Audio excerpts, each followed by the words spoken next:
quarterback as we approach the offseason here for the Eagles. Mike, how are you approaching this? I don't think it's as easy of a decision as they're portraying it to be. Think about the fact that if Alshon Jeffrey makes that catch and they win that game, it gets harder. We're still dealing with it. And this has been hard for Carson Wentz. And listen, it's not just that they seem to play better as a team when Nick Foles is in there, but I'll give you the stat.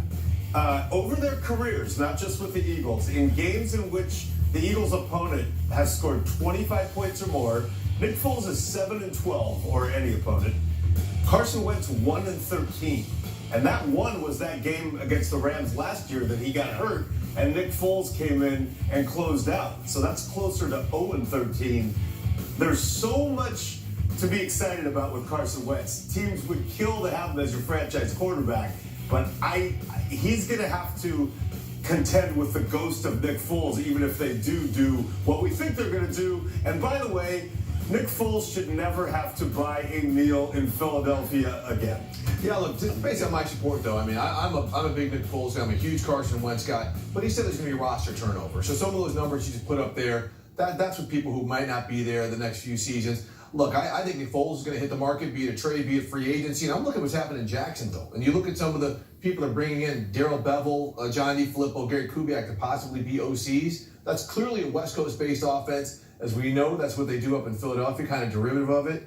I think Nick Foles could be your next quarterback for the Jacksonville Jaguars. You think you could bring some big Nick energy down to leadership to a team that needs it at that position? Look, it's going to be Carson Wentz who's in Philly. But look, to Mike's point, he's correct. When you talk to defensive coordinators around the league and some others who have watched the Eagles offense with these two quarterbacks, they will tell you that it is much more efficient with Nick Foles in there. So that is true. But the Eagles have made a decision that they want to go with a younger quarterback. Not that Nick Foles is old. He's 29 years old, so clearly I think he's more than a bridge quarterback if you get him in the right situation.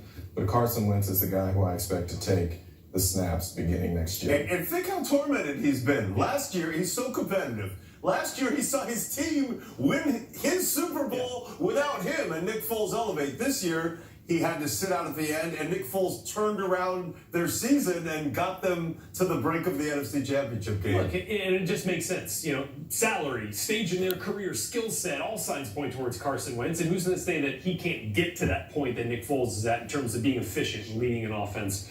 He does, in fact, have the tools. All right, we've got some news here.